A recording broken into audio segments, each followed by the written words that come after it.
ટૂંક નોંધ લખો.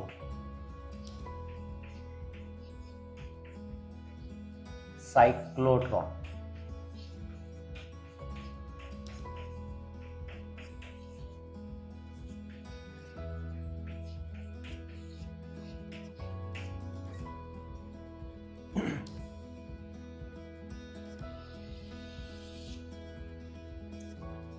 સાયક્લોટ્રોન અંગે આજે શીખીશું આપણે. કાલે લગભગ આપણે એનો સિદ્ધાંતની ચર્ચા કરી દીધી કહેવાય, સૂત્રો લાવીને. તો એના બેઝ ઉપર જે રચના કામ કરે દેટ ઇઝ સાયક્લોટ્રોન. તો સાયક્લોટ્રોનની આવૃત્તિ ત્રિજ્યાનું સૂત્ર આપણે મેળવ્યું હતું. તો આજે સાયક્લોટ્રોન, એની રૂપરેખા, એની રચના, એનું કાર્ય, એનો ઉપયોગ, એના વિશેની વાત કરીશું. સૌ પ્રથમ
એની રેખાકૃતિ છે.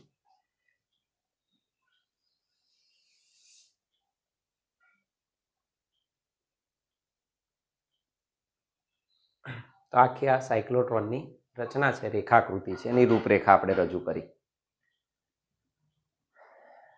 નીચે લખીએ. શોધ કોણે કરી એની વાત? 1934માં લોરેન્સ અને લિવિંગસ્ટન નામના બે વૈજ્ઞાનિકોએ ન્યુક્લિયસનું બંધારણ જાણવાની જે કોશિશ કરી, એ ન્યુક્લિયસના બંધારણ જાણવાની કોશિશ દરમિયાન એમણે વિદ્યુતભારિત કણો કે આયોનને ઊંચી ઉર્જા આપી અને એમને પ્રવેગિત કર્યા અને એમનું ન્યુક્લિયસ ઉપર શું કર્યું? પ્રતાડન કર્યું.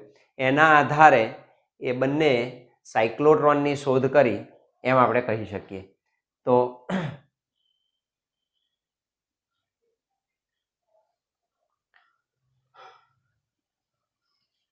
લોરેન્સ અને લિવિંગસ્ટન, લોરેન્સ અને લિવિંગસ્ટન નામના વૈજ્ઞાનિકોએ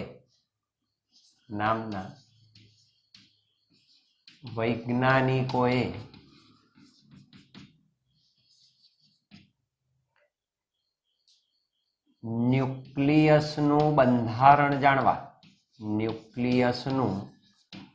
બંધારણ જાણવા માટે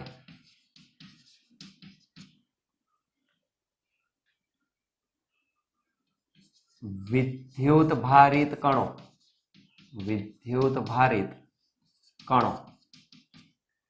ન્યુક્લિયસનું બંધારણ જાણવા માટે વિદ્યુતભારિત કણો કે આયનો ને ઊંચી ઉર્જા સુધી પ્રવેગિત કરી, કરવા માટે એમને પ્રવેગ આપવો પડે. પ્રવેગિત કરવા માટે જે સાધનની શોધ કરી માટે જે સાધનની શોધ કરી તેને સાયક્લોટ્રોન કહે છે. એને સાયક્લોટ્રોન કહે છે. તો સાયક્લોટ્રોનનું મેઇન કામ શું છે? ઊંચી ઉર્જા સુધી આપેલા વિદ્યુત ભારિત કણોને પ્રવેગિત કરવાનું કામ સાયક્લોટ્રોન કરે છે. આ શોધ એમણે 1934માં આપી. આમાં વિદ્યુત ભારિત કણોની ઉર્જા કેવી રીતે વધારી શકાય? તો આપણે જોયું હતું કે આમાં બંને ચુંબકીય ક્ષેત્ર અને અહીંથી વિદ્યુત ક્ષેત્ર, ચુંબકીય ક્ષેત્ર અને વિદ્યુત ક્ષેત્રનો સંયુક્ત ઉપયોગ કરી અને વિદ્યુત ભારિત કણોને શું કર્યા? એમણે પ્રવેગિત કર્યા. તો બંને ક્ષેત્રોનો સંયુક્ત રીતે ઉપયોગ કરી વિદ્યુત ભારિત કણોની ઉર્જા શું કરી શકાય? વધારી શકાય. તો સાયક્લોટ્રોનમાં તેમાં વિદ્યુત અને ચુંબકીય ક્ષેત્રનો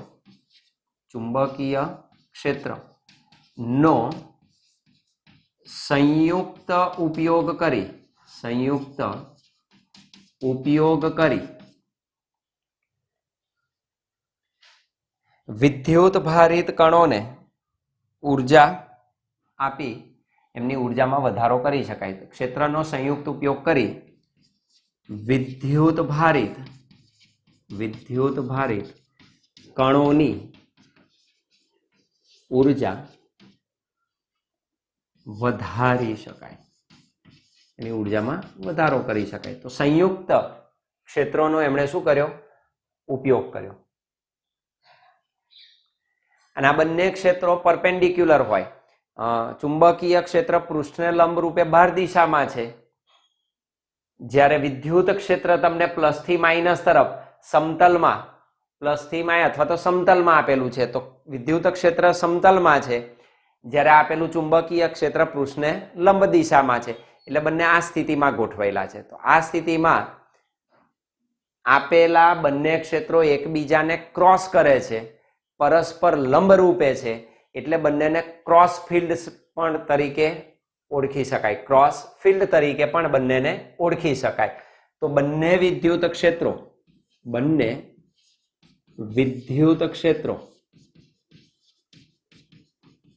એકબીજાને લંબ રૂપે હોવાથી તેઓ ક્રોસ્ડ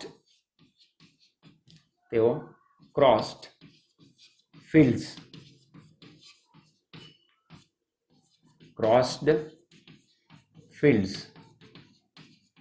તરીકે ઓળખાય. એકબીજાને ક્રોસ કરે છે, લંબ છે, એટલે they are cold crossed fields. તેઓ ક્રોસ્ડ ફિલ્ડ્સ તરીકે ઓળખાય છે.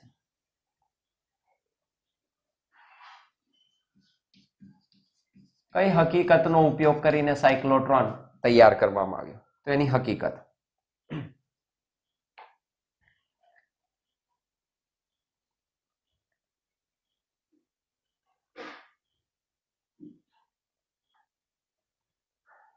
તો આપણે જોયું હતું કે વિદ્યુત ભારિત કણની આવૃત્તિ જે છે, પરિભ્રમણ વિદ્યુત ભાર કરે શામાં?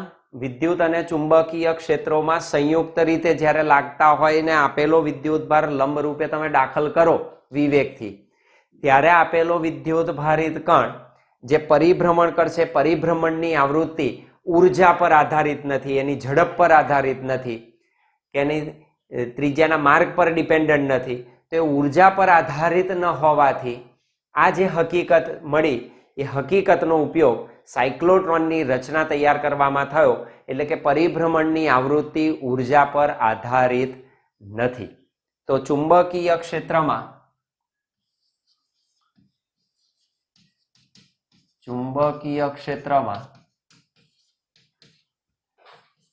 વિદ્યુત ભારિત કણની परिभ्रमण आवृत्ति, परिभ्रमण आवृत्ति तेनी ऊर्जा पर आधारित નથી। આ હકીકતનો ઉપયોગ સાયક્લોટ્રોનની રચના તૈયાર કરવામાં થાય છે।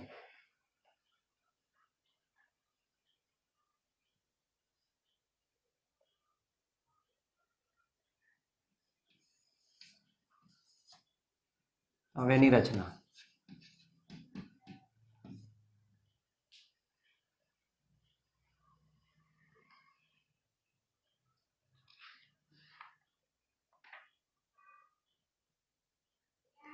તો એ ધાતુના બે પાત્રોની ડી આકારની બે અર્ધવર્તુળાકાર રચનાઓ તૈયાર કરેલી છે, D1 અને D2।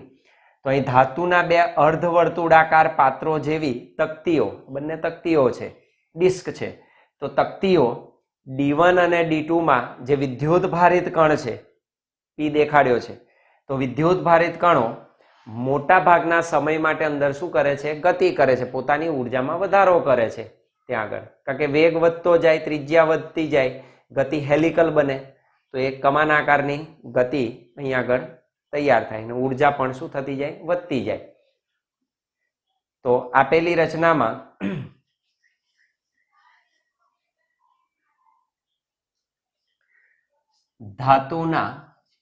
ધાતુના બે અર્ધવર્તુળાકાર પાત્રોમાં, ધાતુના બે અર્ધવર્તુળાકાર હાફ ડિસ્ક, બે અર્ધવર્તુળાકાર પાત્રો જેવી તક્તિઓ, D1 અને D2 માં વિદ્યુત ભારિત કણો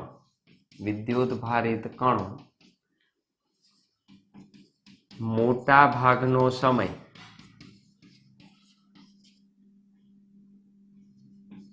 પસાર કરે છે।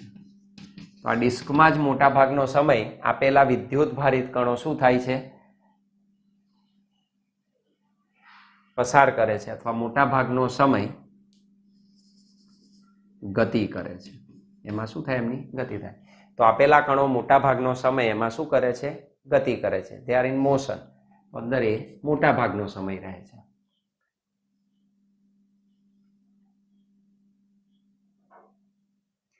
આ જે અર્ધવર્તુળાકાર પાત્રો છે એમનો આકાર અંગ્રેજી ડી જેવો છે, આ ઊંધો ડી છે, આ આપણે ડી પાડીએ છીએ એના જેવો છે, એટલે આપેલા અર્ધવર્તુળાકાર પાત્રોનો આકાર અંગ્રેજી અક્ષર ડી જેવો હોવાથી બે ડી થઈ, એટલે બહુવચનમાં એને ડીસ કહેવાય, તો એને ડીસ તરીકે આપણે ઓળખીએ છીએ। અર્ધવર્તુળાકાર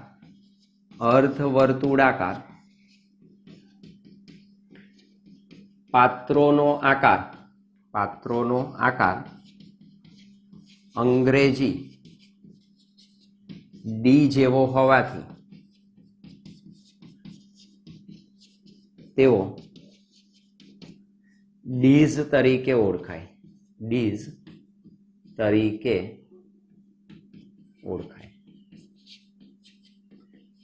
બે ડી છે એટલે એનું બહુવચન થયું ડીઝ, અને આપણે ડીઝ તરીકે ઓળખીએ છીએ।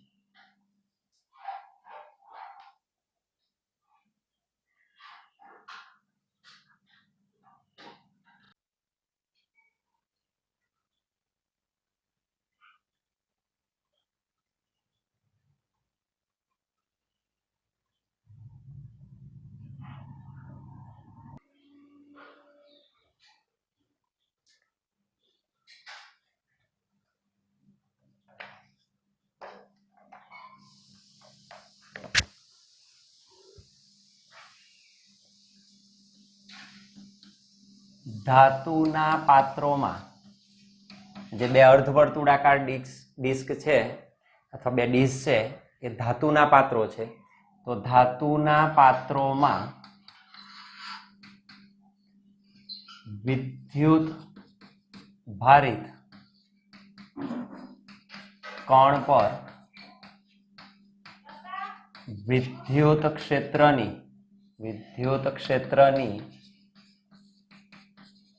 કોઈ જ અસર થતી નથી.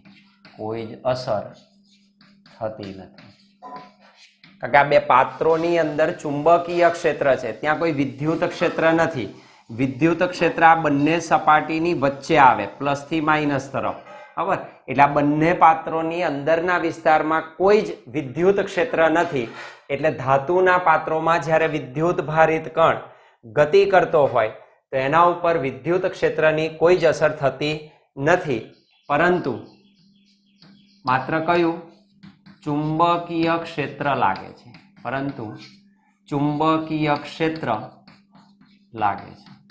માત્ર ચુંબકીય ક્ષેત્રની અસર ધાતુના પાત્રની અંદર તરફ થાય, વિદ્યુત ક્ષેત્રની થતી નથી. જેથી વિદ્યુત ભારિત કણ શું થાય? આની અંદર વર્તુળાકાર માર્ગ પર શું કરે? ગતિ કરે. જેથી તે ડી ની અંદર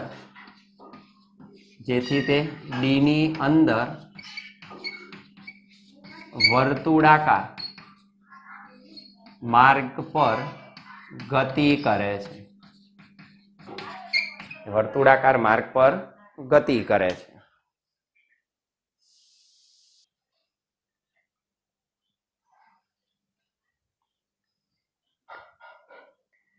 એટલે ચુંબકીય ક્ષેત્રને લીધે લંબ રૂપે તમે આને નાખો તો એની ગતિ કેવી થાય? વર્તુળાકાર માર્ગ પર એ ડી ની અંદર શું કરશે? ગતિ કરે છે.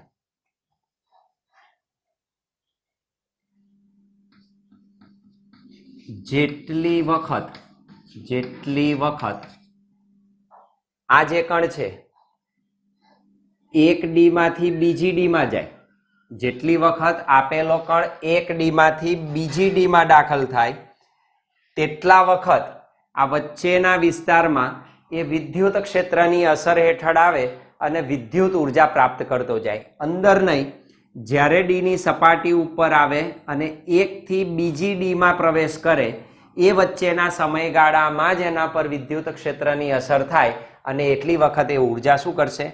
પ્રાપ્ત કરશે. તો જેટલી વખત કણ એક ડી માંથી બીજી ડી માં જાય, બીજી ડી માં દાખલ થાય, એટલી વખતે વિદ્યુત ક્ષેત્રની અસર હેઠળ આવે.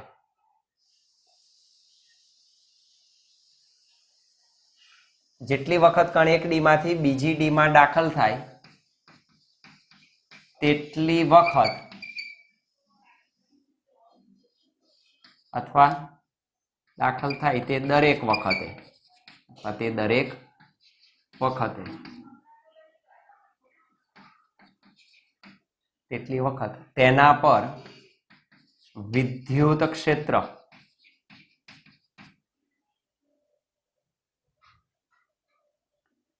ની અસર થાય.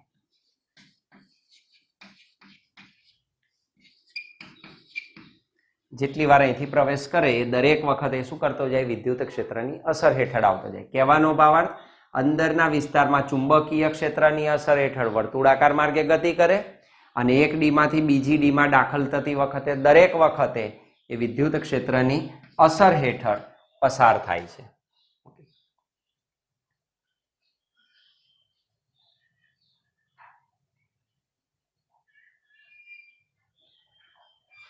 પરિણામે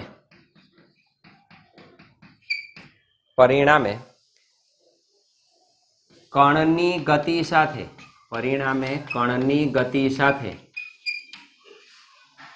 શું થાય? વિદ્યુત ક્ષેત્રની દિશા વારાફરતી બદલાય. માન લો કે ધન વિદ્યુત ભારિત કણ છે, ના ધન છે તો આ દિશામાં જશે, ઋણને તરફ આકર્ષે, અને અહીંથી ફરીને જેવો અહીં આવ્યો એટલે આ પાછું ધન બની જાય ને આ ઋણ બને એટલે પાછું આમ આવે. એટલે વારાફરતી જેટલી વખત કણ એક ડી માંથી બીજી ડી માં પસાર થાય એટલી વખત એની ગતિની સાથે સાથે વિદ્યુત ક્ષેત્રની દિશા પણ શું થાય? વારાફરતી બદલાય. વારાફરતી બદલાય. અને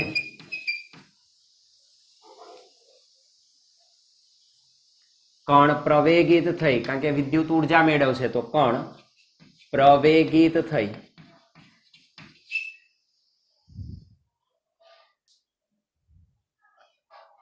તેની ઉર્જામાં શું થતું જાય?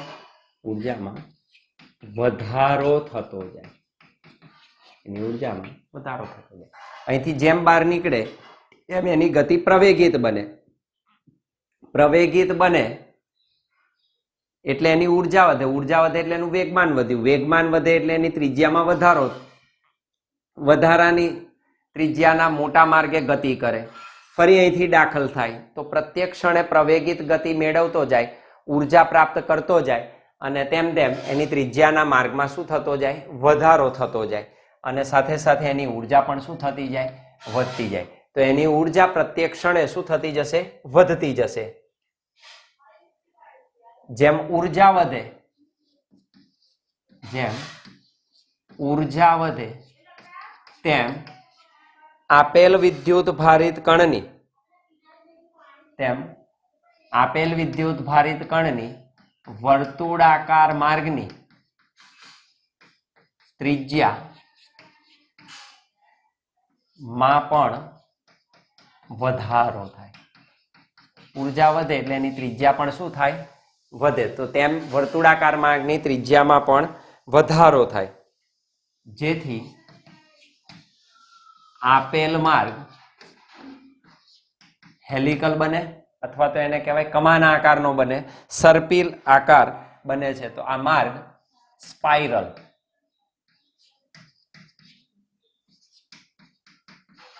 કમાન આકાર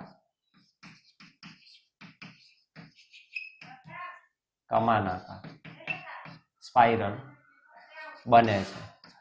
તો આપેલો ગતિમાર્ગ કેવો થાય? સતત કમાન આકારની સ્પ્રિંગ જેવો થાય. સતત એના માર્ગમાં શું થતો જશે? વધારો થતો જશે. તો એનો સતત ગતિમાર્ગ શું થાય? વધે છે. આ જે સમગ્ર રચના છે એ આયનો અને બીજા કણો સાથેની અથડામણને નિવારવા માટે આપણે સમગ્ર ચેમ્બરને શું કરેલું છે? શૂન્યાવકાશિત કરવામાં આવે છે. તો સમગ્ર રચના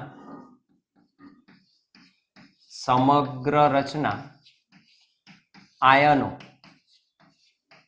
અને હવાના કણો કે અણુઓ વચ્ચેની અથડામણ નિવારવા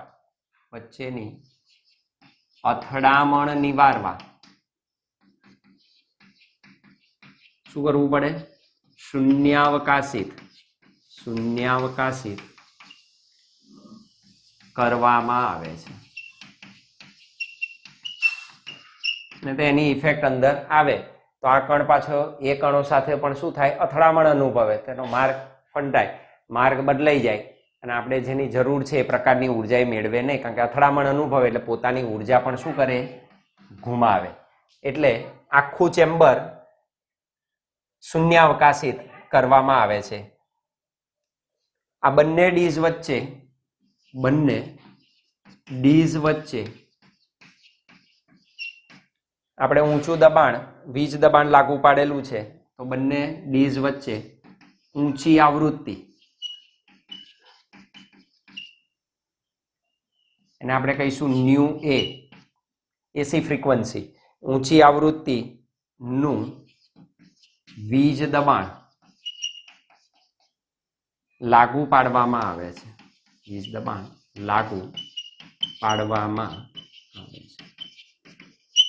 તો બંને ડીઝને બહારથી શું કરેલું છે? ઊંચું વીજ દબાણ લાગુ પાડેલું છે. તો એને ઊંચું વીજ દબાણ લાગુ પાડવામાં આવે છે. તો આ રીતે એની આખી રચના તૈયાર થાય.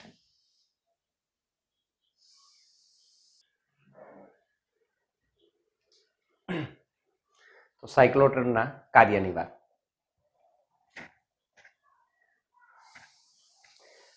અહીં શું છે? પી બિંદુ છે.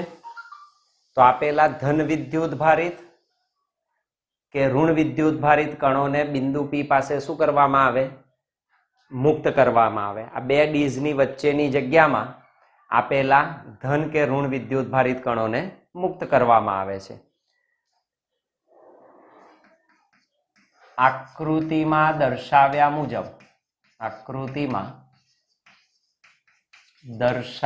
મુજબ બે ડીઝ વચ્ચેની જગ્યામાં કેન્દ્ર પી પાસે ધન આયનો કે ઋણ વિદ્યુત ભારિત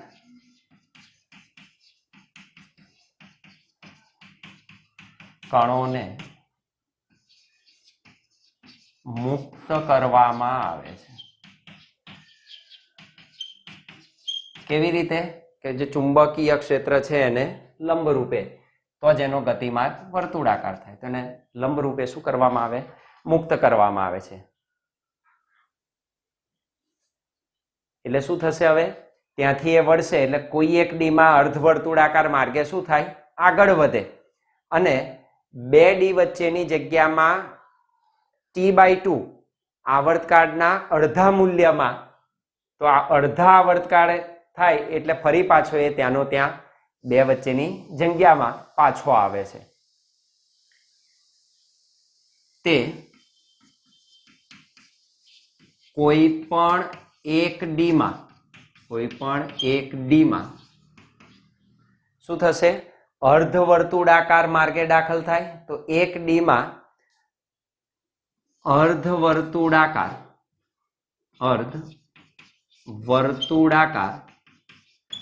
માર્ગે ગતિ કરી.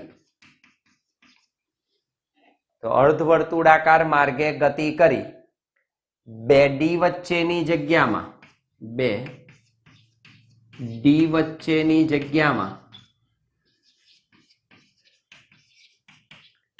T/2 આવર્તકાળનો અડધો સમય T/2 સમય અંતરાલમાં આવે છે.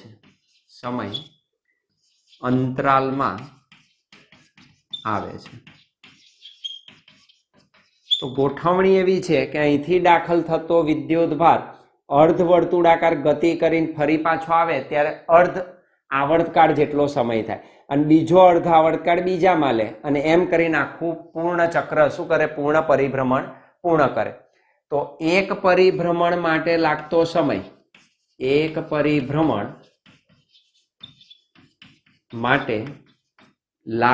સમય એટલે કે એનો આવર્તકાળ આપણે મેળવ્યું હતું. તો આવર્તકાળનું આપણે સૂત્ર લાવ્યા હતા. તો એ આવર્તકાળ થાય T બરાબર 1/ν, પણ સી લખી સાયક્લોટ્રોનની આવૃત્તિ, જ્યાં ν/c સાયક્લોટ્રોનની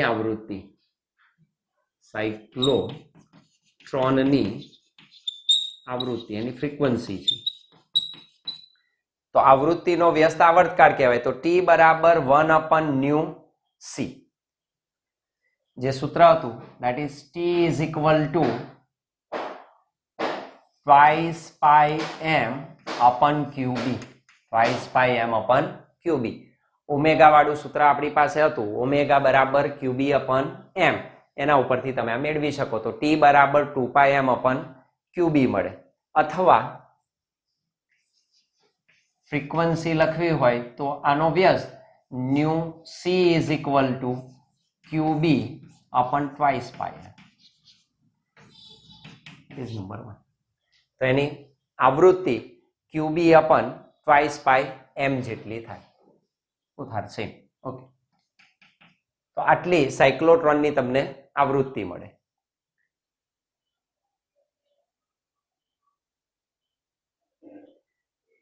હવે અહીં આગળ આંદોલક જે છે આપણે બાહ્ય વીજ દબાણ લગાડ્યું એની જે ફ્રીક્વન્સી છે ન્યુ એ લખી હતી આપણે એસી ફ્રીક્વન્સી, તો એ ન્યુ એનું મૂલ્ય અને આ ન્યુ સી નું મૂલ્ય એ બંને એવી રીતે ગોઠવવામાં આવે કે અનુનાદની ઘટના થાય, એટલે કે બંનેના મૂલ્યો સમાન થાય, બંને ફ્રીક્વન્સી સમાન થાય એવી રીતે એની ગોઠવણી કરવામાં આવે કે જેથી કરીને આપેલો જે વિદ્યુત ભારિત કણ છે એક ડી માંથી થઈને બીજી ડી માં દાખલ થવા અહીં આવે એટલે બંને ડી ની પોલારિટી ચેન્જ થઈ જાય, ધન ઋણ બને, ઋણ ધન બને, તો જ કણ આગળ ગતિ કરી શકે. તો વીજ દબાણની આવૃત્તિ, વીજ દબાણની આવૃત્તિ એસી ફ્રીક્વન્સી આપણે જેને કહ્યું હતું ન્યુ એ એવી રાખવામાં આવે છે, વીજ દબાણની આવૃત્તિ ન્યુ એ એવી રાખવામાં આવે કે જેથી આયનો આવે છે કે જેથી આયનો અથવા કણો, વિદ્યુત ભારિત કણો એવી રીતે સેટ કરવામાં આવે કે જેથી કરીને આયનો કે કણો અડધું પરિભ્રમણ પૂર્ણ કરે ત્યારે ડી પરના જે ધ્રુવ છે પ્લસ માઇનસ એની પોલારિટી ચેન્જ થઈ જાય, તો ડી પરના ધ્રુવની દિશા બદલાય છે. તો જેથી આયનો કે કણો અડધું પરિભ્રમણ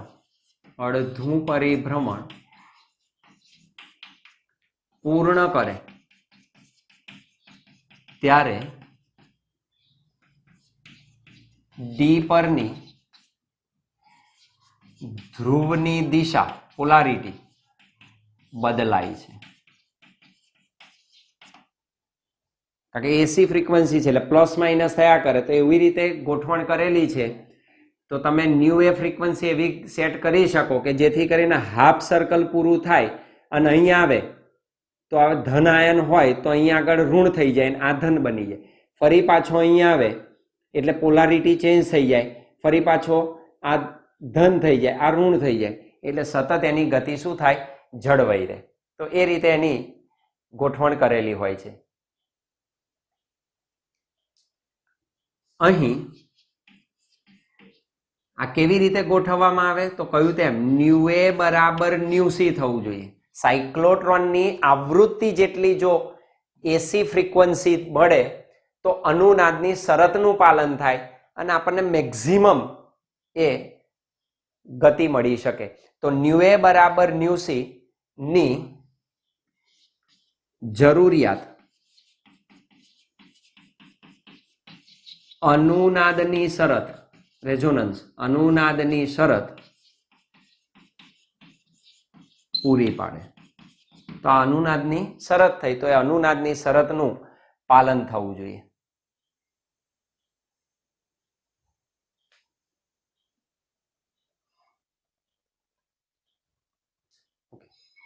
તો અનુનાદની શરત પડાય છે.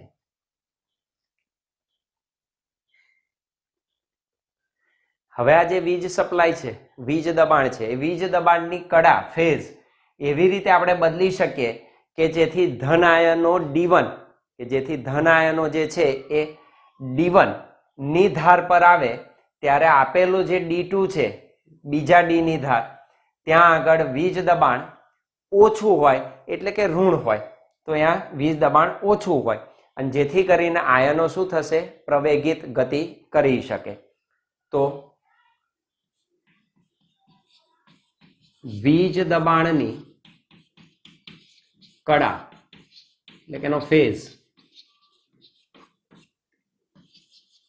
એવી રીતે વીજ દબાણની કડા એવી રીતે બદલવામાં આવે, એવી રીતે બદલવામાં આવે કે જેથી આપેલો આયન ક્યાં હોય, D1 ની ધાર પર, તો આવે કે જેથી ધન આયનો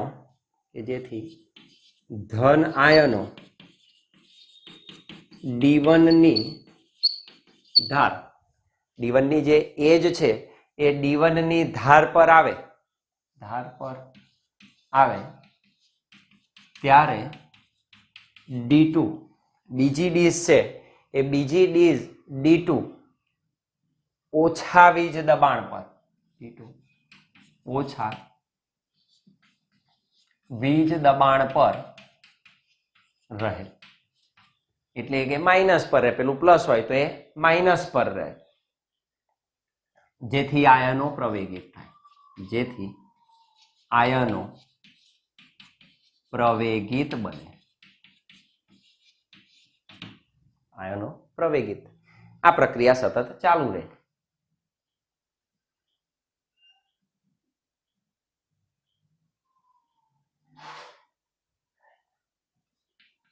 ડીઝની અંદરના વિસ્તારમાં આપેલા આયનો ચુંબકીય ક્ષેત્રની અસર હેઠળ છે, વિદ્યુત ક્ષેત્રની અસર હેઠળ નથી, એટલે આપેલા આયનો ડીઝની અંદરના વિસ્તારમાં વિદ્યુત ક્ષેત્ર મુક્ત, તો વિદ્યુત ક્ષેત્રની ગેરહાજરી અનુભવે અને એ અવકાશમાં ત્યાં શું કરે, ગતિ કરે છે.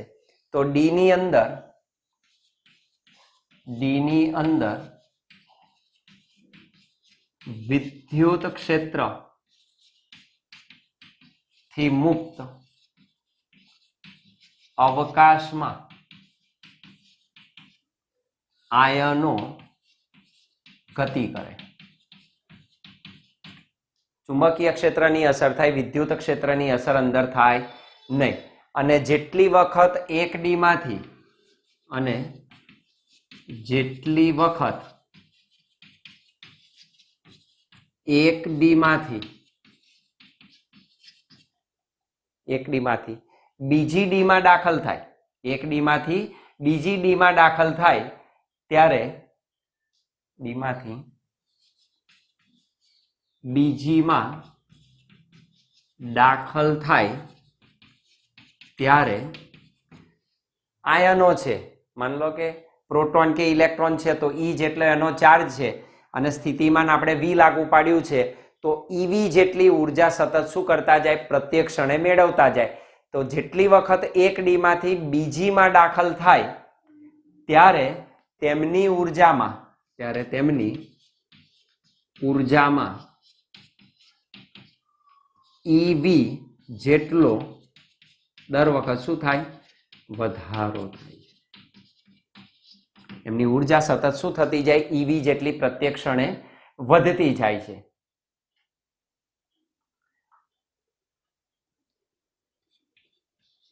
જેટલી વખત ઉર્જામાં વધારો થાય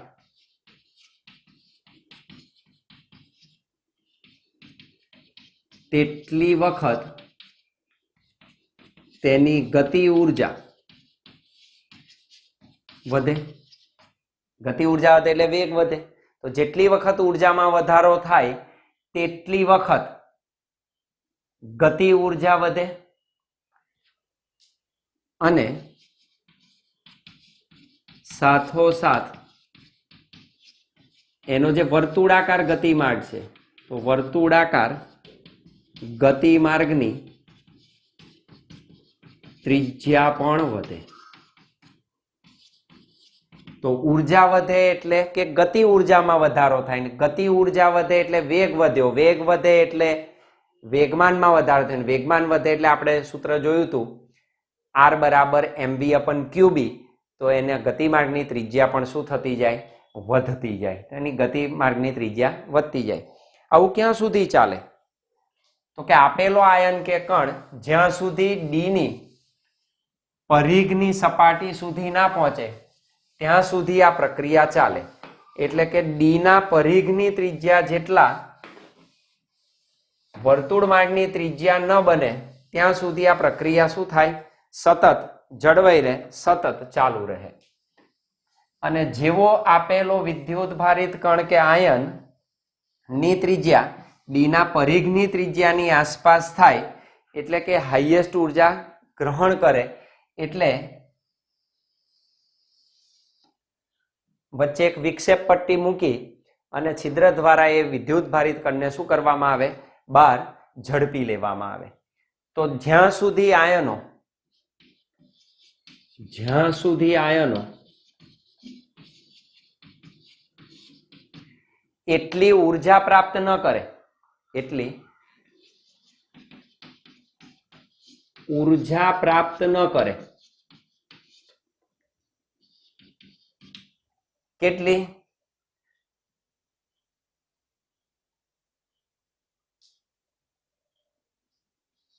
જેથી ન કરે એની કેટલી માર્ક ત્રિજ્યા બનવી જોઈએ આપેલા ડી ના પરિઘની ત્રિજ્યા જેટલી ના થાય તો જ્યાં સુધી આયનો એટલી ઊર્જા પ્રાપ્ત ન કરે જેથી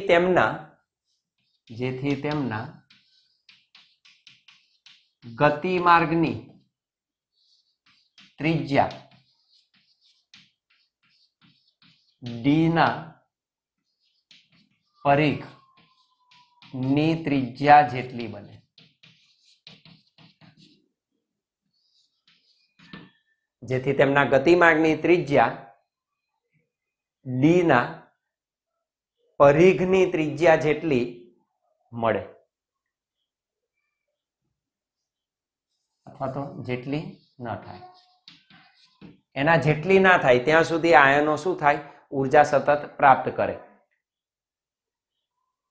અને ત્યારબાદ ચુંબકીય ક્ષેત્ર વડે શું કરાય એનું કોણાવર્તન અનુભવી છિદ્રમાંથી આપેલા વિદ્યુતભારને શું કરે બહાર પ્રણાલીમાંથી લઈ લેવામાં આવે ત્યારબાદ ચુંબકીય ક્ષેત્ર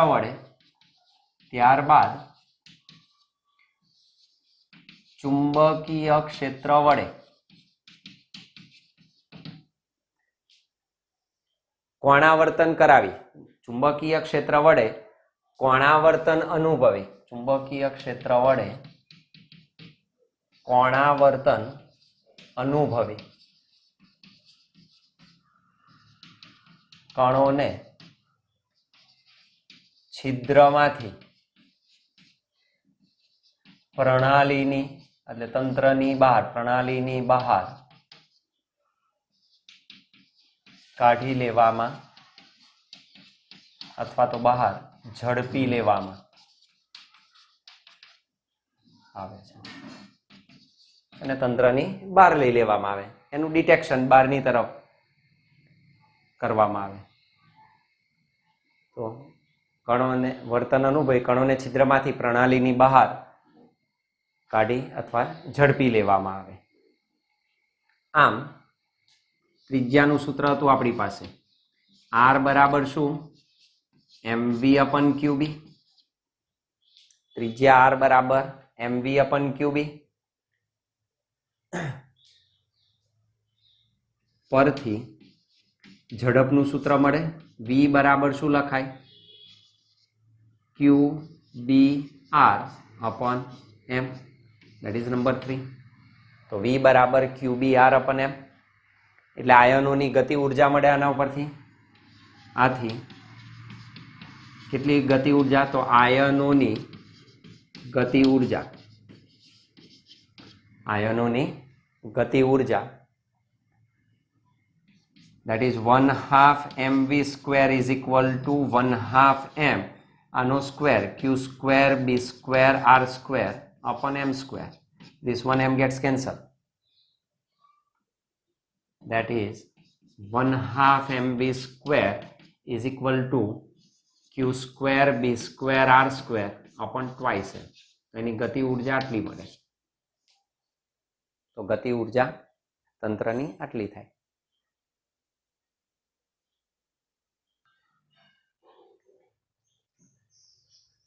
તો 1/2 mv square બરાબર q square b square r square upon m તો એટલી એની ગતિ ઉર્જા મળે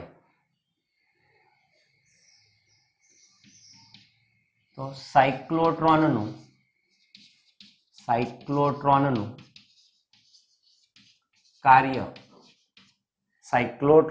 કાર્ય એ હકીકત પર આધારિત છે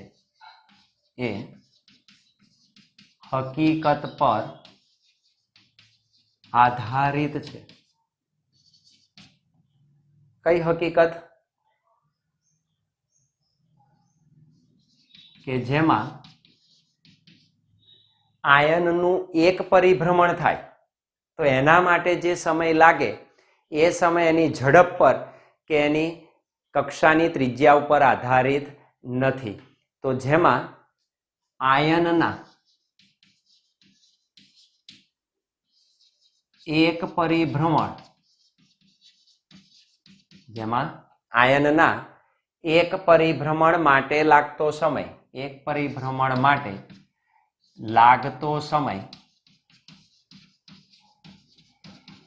તેની ઝડપ, જે આયન છે કે કણ છે એની ઝડપ કે એનો જે ગતિમાર્ગની ત્રિજ્યા છે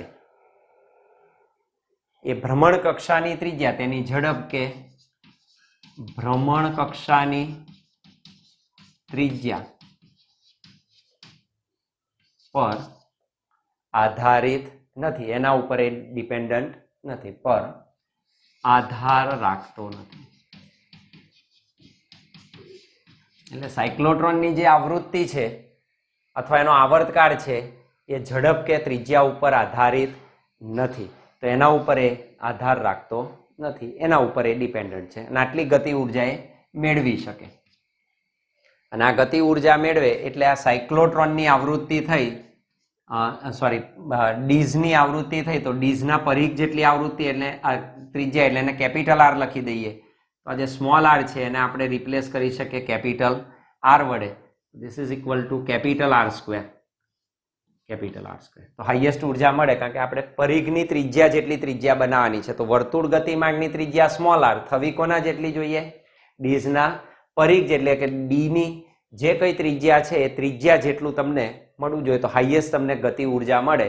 અને એટલી ઉર્જા સાથે વિક્ષેપ પટ્ટી રાખી કોણાવર્તન કરાવી આપેલા છિદ્રમાંથી વિદ્યુત ભારિત કણને બહાર લઈ લેવામાં આવે. અને એની સામે તમારે જે કંઈક માન લો કે ન્યુક્લિયસનું બંધારણ શોધવાનું હોય, તો એ ન્યુક્લિયસના બંધારણ એટલે એ ટાર્ગેટ અહીં રાખો તો એના ઉપર શું થાય? એનું પ્રતાડન થાય અને તમે એ મેળવી શકો.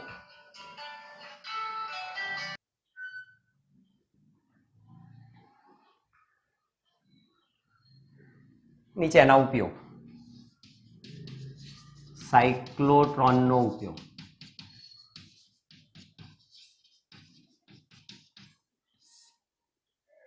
સાયક્લોટ્રોનનો ઉપયોગ. તો પહેલું, પ્રવેગિત થયેલા, આમ તો સાયક્લોટ્રોનનો ઉપયોગ કણોને પ્રવેગિત કરવા માટે થાય, પણ એ પ્રવેગિત કણોનો ઉપયોગ આપણે કેવી રીતે કરીએ એ સાયક્લોટ્રોન પ્રવેગકની મદદથી આપણે નક્કી કરી શકીએ. તો પ્રવેગિત થયેલા ઊંચી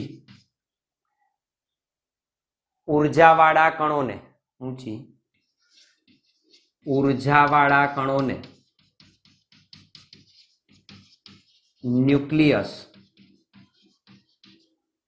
પર પ્રતાડન કરાવી એનું બંધારણ જાણી શકાય. પ્રતાડિત કરી, ન્યુક્લિયસ પર પ્રતાડિત કરી ન્યુક્લિયર પ્રક્રિયાઓનો તમે અભ્યાસ કરી શકો. ન્યુક્લિયર પ્રક્રિયાઓનો અભ્યાસ કરવા, ન્યુક્લિયર એટલે ન્યુક્લિયસને લગતી ન્યુક્લિયર પ્રક્રિયાઓનો અભ્યાસ કરવા માટે, જે લોરેન્સ અને લિવિંગસ્ટન નામના વૈજ્ઞાનિકે કર્યું, એના માટે તમે સાયક્લોટ્રોન ઉપયોગમાં લઈ શકો. ઘન પદાર્થોમાં બીજા, માન લો આયનોનું ઇમ્પ્લાન્ટેશન કરવું છે, તો ઘન પદાર્થોમાં બીજા આયનો નું ઇમ્પ્લાન્ટેશન એટલે એમાં તમારે શું કરવાના? ઘુસાડવાના છે, ઘન પદાર્થોની અંદર એને દાખલ કરવાના છે. તો ઘન પદાર્થોમાં બીજા આયનોનું ઇમ્પ્લાન્ટેશન કરી તેના ગુણધર્મો તમે બદલી શકો. તેના ગુણધર્મો બદલવા માટે, એના ગુણધર્મો બદલવા કે નવા પ્રકારના દ્રવ્યો, બીજા નવા દ્રવ્યો તમે બનાવી શકો આ રીતે ઇમ્પ્લાન્ટ કરી, કે નવા પ્રકારના દ્રવ્યો બનાવવા માટે એનો ઉપયોગ કરી શકાય.